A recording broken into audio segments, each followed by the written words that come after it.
to my channel. If you're new here, my name is Mary, and today's video is going to be another themed reading vlog. The theme of this vlog is books by authors from Arkansas. Try to say that 5 times fast. I have had to re-record that like 4 times. But I have 3 books here. 2 of them I got from the library, which you will have seen. Also, if you saw my TBR, you have already heard me talk about these a little bit.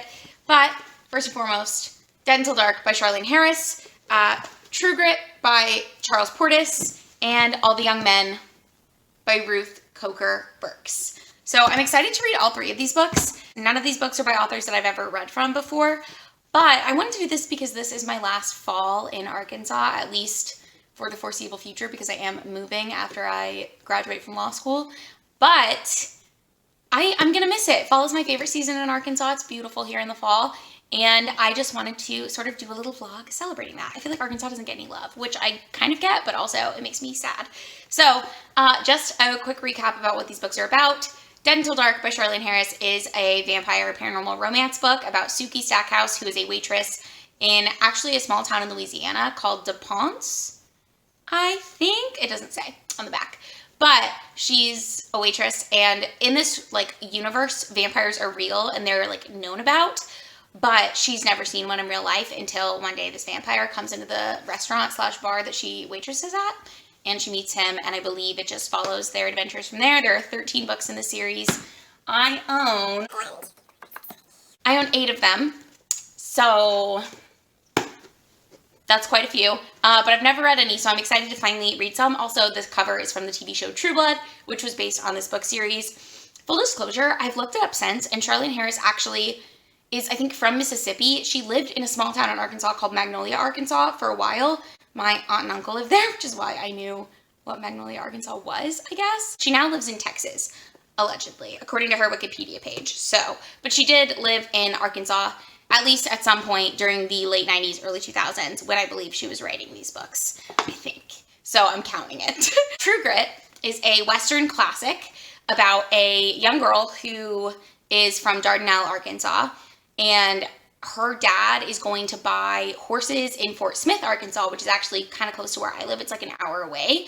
And while he's there, he gets shot by someone who was his employee. And then the employee guy runs into Oklahoma, which at the time was Native American territory. And so she hires a bounty hunter to go find the guy who killed her dad and to get revenge.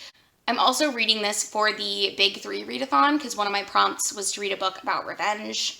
So this is one that came up, and I thought this was the perfect time to do this reading vlog. And then All the Young Men by Ruth Coker Burks is a memoir from a nurse in, I believe, Hot Springs, Arkansas? Oh, okay. So this says she's not even a nurse. She goes to visit a friend who is in a hospital in central Arkansas with AIDS in the 80s during the AIDS crisis. And people find out that she's one of the few people who's willing to go in there and actually take care of these men. So it's about her going in to take care of men who have AIDS in the 80s. AIDS is something that is very close to my heart. Sounds like a weird thing to say, but it is just like the idea of an epidemic like that, and the way it was politicized is something that's really personal to me. I've written a couple papers on it for school, so I'm very excited to read that book as well. And I think it's going to be really powerful. And I'm reading this for a prompt for the nonfiction November thing. I don't remember what prompt it's going to fill. But I just wanted to update you that I have all of these books now, and I'm very excited to start reading them. I'm actually about halfway through True Grit right now, and I'm loving it. So it's narrated from, the main character's name is Maddie Ross. And at the time that like this story is happening, she's 14. And she's like telling you this story when she's, I think, 39. I think she says it was 25 years ago at the beginning of the book. So she's reflecting back on this time when she was 14 and telling you what happened. And just the way the story is told, I'm listening to the audiobook, which is narrated by Donna Tartt, which is very good. I highly recommend it if you can get your hands on it. But just the way that she tells the story and her voice is, she's very precocious. She's very smart, which you wouldn't necessarily expect from a 14-year-old who presumably grew up in like rural Arkansas, but she knows a lot. She's been balancing her dad's books for years. She knows a lot about the law and the legal processes, actually, which has been very interesting to read about because I didn't think that was going to be a part of this necessarily. But I'm really enjoying this so far. I'm very, very glad to be reading it, and based on where I am in it right now, I imagine I will have finished this tonight or tomorrow, so very excited about that. I found an ebook copy for this, and I think there's an audiobook as well, so if I need to, I can get an audiobook for this.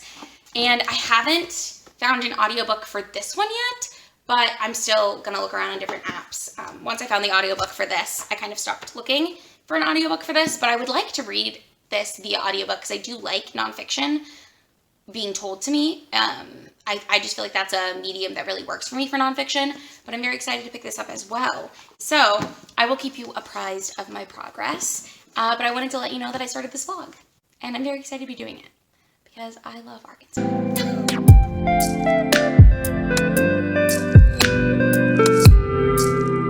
Hello, it's Friday. I just got back from campus because I had office hours this morning, but one of my professors has canceled class like 4 or 5 times, and she doesn't email us until like right before it's supposed to start. So even if I wasn't already on campus, I would not have time. Like, I probably would leave my house before getting the email. So that's frustrating. But I did want to update you that I finished True Grit this morning while I was getting ready, and I really, really liked it. I don't know if it's going to get 4 or I don't think it's going to get 5 stars. I think it's going to be a 4-star. But this is a book that I can see myself like rereading. I really enjoyed it. I liked the storytelling method. I liked that we got the whole thing from Maddie's point of view. I thought she was a really fun main character to follow. It's definitely a very exciting story, and the writing is done in a way that's very matter of fact. So it's not a lot of floral prose or purple prose or whatever, flowery language. It's a lot of this is what happened, then this is how it happened, and just getting the perspective of like a grown woman reflecting on being a little girl, I think, was really fun. So I really, really liked this one a lot.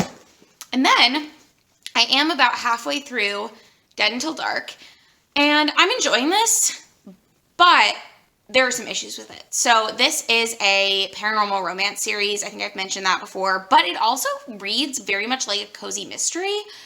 We're following Sookie Stackhouse, who is a waitress in this small town in Louisiana, and she meets this vampire named Bill, and in this world, vampires are common knowledge. Like, people know that vampires exist, and they've existed for a long time, and that's like common knowledge.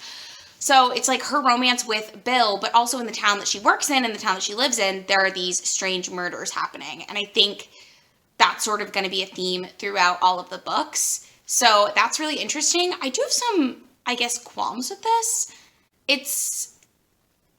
I think because of the like time where it was written, which it wasn't written that long ago. Let me see if I can find.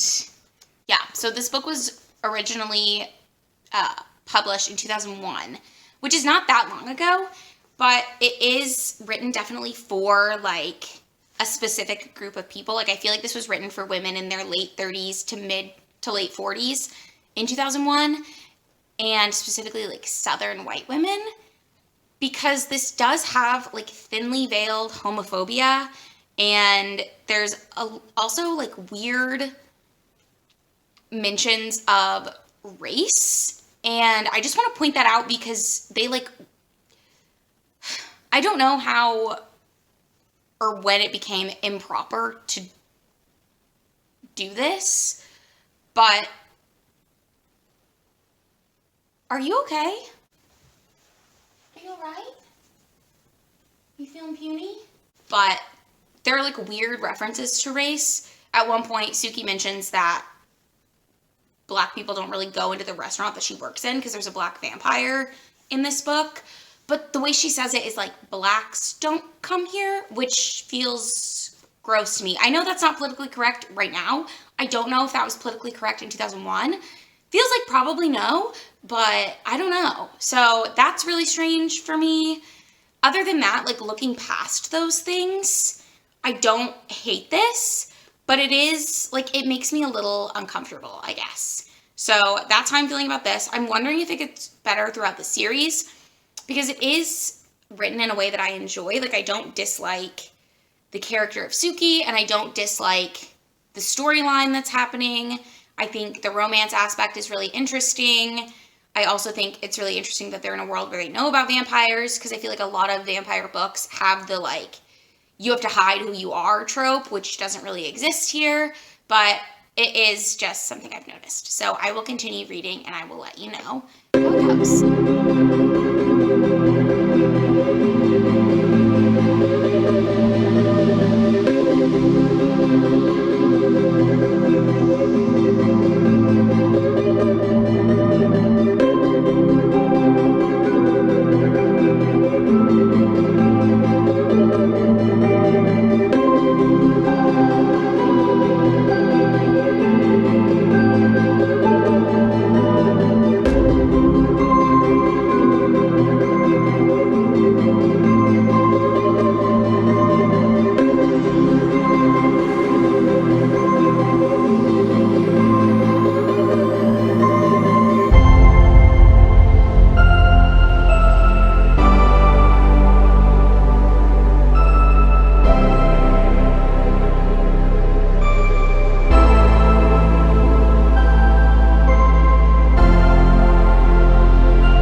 So I'm still getting ready, and my voice sounds a little craggy, I think, but hopefully you can hear me okay.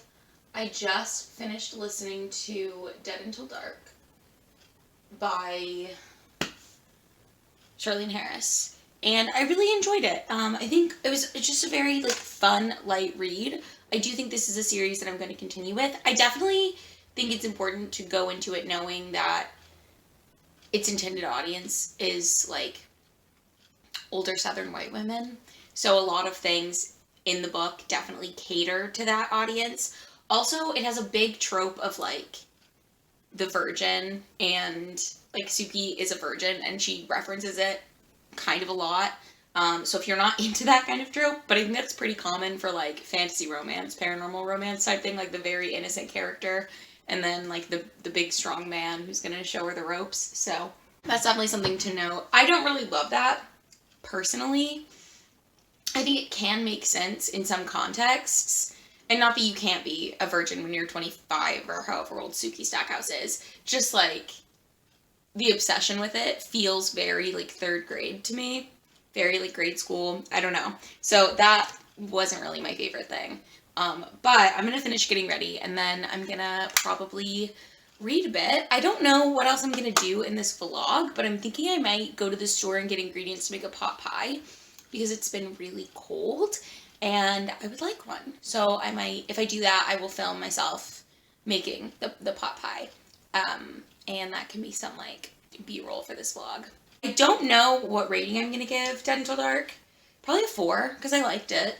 So, I have mentioned this. I think the only place I publicly, explicitly said it, it's on my Goodreads now, but I mentioned it on my Instagram stories where I typically rate books, and I said that I was changing my rating system to a system of enjoyment instead of going off of Copile, which is what I used to do.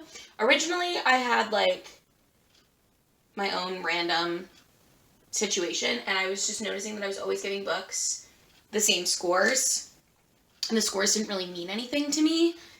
So I decided to start using Copile so that I could get more consistent, and then I've sort of decided that Copile doesn't really work for me because nothing ever gets below a 3-star when I do that.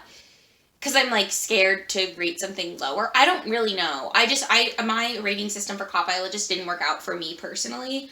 I think it's great if it works for people because it does make you more consistent, but I was just consistently getting a lot of 3 stars for books that I enjoyed, but didn't really care that much about, and also books that I actively disliked. And I wanted my scores to be more based on my enjoyment level. So, now 1 star is I really hated it, which most books probably won't get that because I'll just stop reading them if I hate them, unless I'm reading them for something in particular. 2 stars is I didn't like it. 3 stars is it was fine.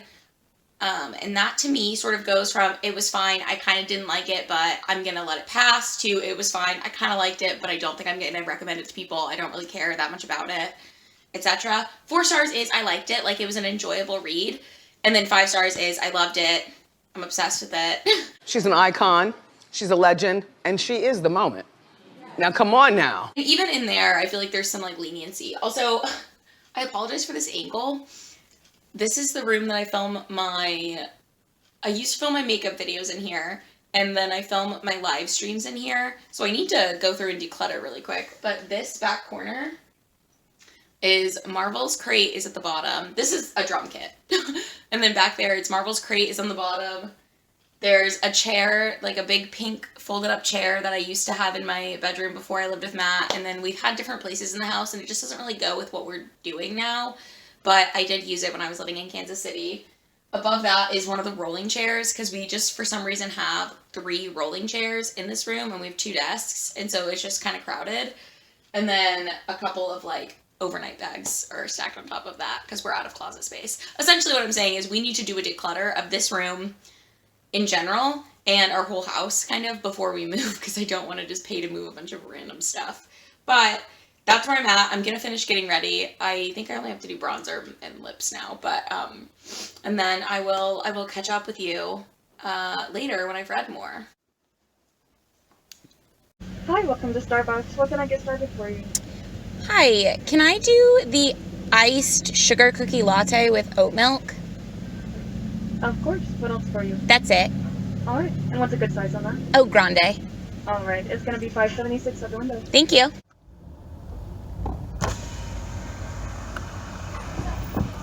Hey there, Hi. 576. Would you like your receipt today? No, I'm okay. I love your hair color. Thanks, I love yours. Oh, thank you. Would you like a straw today? No, I'm good. Alrighty, here's your card back. Thank you. Here's our beverage. Have a great one. Thank you, you too. Okay, so I'm back home, and I got one of the sugar cookie oat milk lattes. Yes. Oh, well, it says almond, because I guess they didn't have oat milk. But I feel like everyone and their mom has been getting this drink, and it sounds really good. It smells really good. So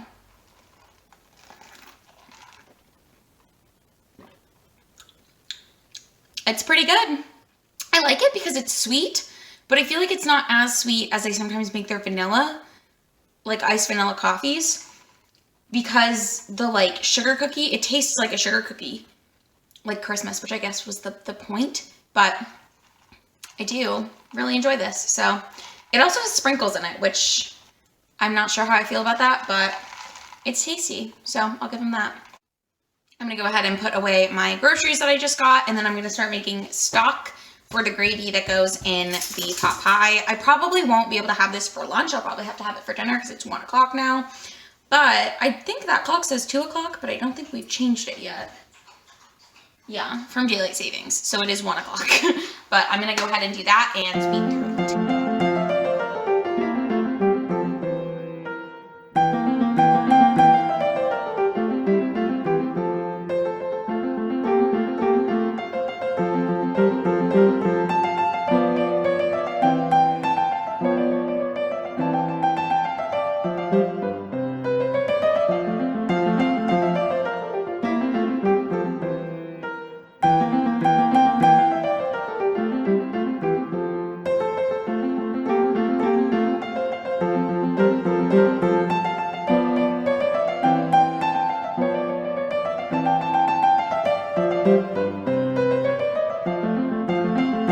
I make my stock using just scraps that I keep from when I use vegetables regularly. So we've got some green onions in here, tomatoes, cucumber, eggplant somewhere, as well as mostly onions and bell peppers. I feel like that's the vegetable that I use the most. We've also got some odds and ends from celery in here.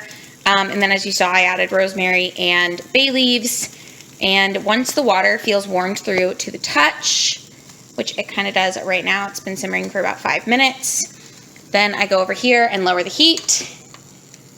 And I'm just gonna leave this. I'll set a timer for like, I think 99 minutes is the max that my timer goes to on my microwave. So I'll set that and come and take a look at this and see how it's doing when that timer goes off. And then I'll drain it and then get rid of the scraps. And that's what I'm gonna use for my vegetable stock.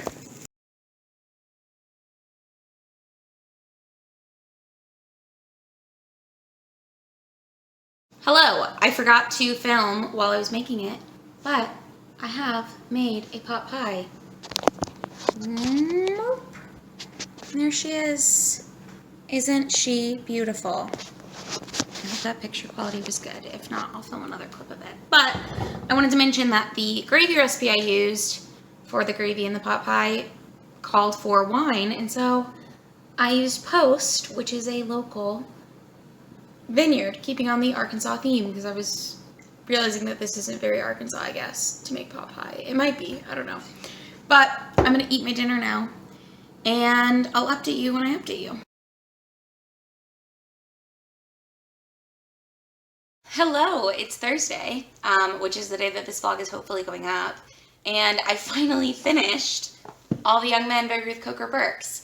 I have been having a really hard time reading books physically lately. I don't really know exactly what it is, but if I don't have an audiobook for something, it kind of seems like it takes me a really long time to read, which is why I was able to read the other 2 books in this vlog relatively quickly, because I just listened to them while I got ready, while I walked my dogs, while I drove to school, while I drove to work, etc., and that just went by a lot quicker, whereas physically reading, I have to sit down and actually read it and have time to do that, which I don't have a lot of time this semester because I am going to school full-time, working part-time, you know the drill. So I loved this book. I gave this 5 stars. I did not realize that the AIDS crisis was handled the way that it is depicted in this book in Arkansas. And it's interesting because she mentions sort of at the end, she now lives in Rogers, which is about 20 minutes from where I live. And there's a town near here, and in 2013, I believe, a group of foster kids were diagnosed as HIV positive, and they weren't allowed in their school district. And it was a big issue. Americans with Disabilities Act, maybe? I should know what that's called.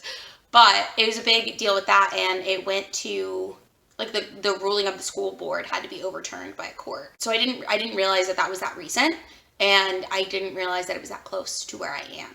Because Northwest Arkansas, if you don't know, is kind of the, I don't know, it's like a little blue, at least Fayetteville is like a little blue dot, Washington County. Once you get up to Bentonville, you get a lot more money, and then it tends to go more red. But I just thought that was a really interesting thing, I guess. We read a case in my family law class from 2011. There was a law passed in Arkansas that if you were cohabitating with a partner, you could not foster or adopt children. And it was like a thinly veiled attempt to prevent gay couples from adopting, which it was struck down as unconstitutional because the right to be a parent is considered like a very high right. So I just thought that was interesting that we read about all of that sort of at the same time that I was reading this book. I loved this book. There are pictures in the middle of this book that show the cemetery where she did a lot of her work. It shows her and some of the drag queens that she met while she was doing this work. And if you don't know, essentially what Ruth Coker Burks was doing is she had a friend with cancer in, I think, 86, and she went to the hospital to visit her friend, and there was a ward that was shut off from the rest of the world, and none of the nurses or doctors would go in to the room. They would just put food, like slide food in and then pull the thing out, but they were scared to go in and check on the people who were in pain because they had AIDS. And even though in 1986 we knew how you contracted AIDS and that it was not airborne, people would still wear hazmat suits before they would go in anywhere with an AIDS patient. And Ruth Coker Burks basically was like, I'll go in there and handle this. And so she started becoming a caretaker for this community, and then she spread to working with some nonprofit groups in Arkansas to spread awareness about AIDS, as well as to discuss safer sex practices. There has been some criticism of her, whether or not she actually did all the work that she claims to do in this book. And somebody who claims to have known her said that she didn't do all the work that she claims to do in this book. But I don't know about that, so I guess look into that on your own time if you're curious. But yeah, I loved it. I thought it was a really interesting book, and I loved that she described the way she described Arkansas and Hot Springs as having so many wonderful people, but it's still the South, and having to move through these stereotypes and these judgments. I also thought it was really interesting that, and I don't know if this is true because I am not from Central Arkansas, but she talks a lot about how a lot of the people that she was helping came from Pentecostal families, and it's very clear that she looks down on Pentecostals, and I think she's Methodist. I just thought that was interesting because like the politics in the Bible Belt of like which sect of Protestantism you are fascinates me. All of these books I really enjoyed. I feel like this is the second book in the series. I can't find the first one. It's somewhere because I read it, but I don't know where it is. But both of these books, I loved the way that they described Arkansas in their various times, because these are set about 80 years apart, I would say. Because this is the 1980s and 90s, and this is, well, like the 1880s, so it's like 100 years apart. But it's just like very different stories, and they're even about different parts of the state, but I just liked reading about the representation. I'm the type of person, Arkansas is not a state that's in the news very often for good things. It's not really a state that's on TV, but if you saw the show, I think it's True Detective that had Matthew McConaughey in the first season. The second season of True Detective is set in West Fork, Arkansas. It's called West Finger in the show, but it's West Fork, which is very near where I live. They have a couple scenes filmed at a restaurant that I go to all the time. They show the dorm that I lived in my freshman year of college. So it's just like, it's fun, I think, especially for us because we're not on TV that much. So when we are, it's exciting. But it's just exciting to see a place that's so familiar to me and that is so beloved by me represented. Obviously this is true, so whatever. And then this is obviously a fictionalized event of like the Western. But I want to read more Charles Portis now because I was very intrigued by this voice. So I've rambled enough. I have to go to class. But thank you so much for watching this video.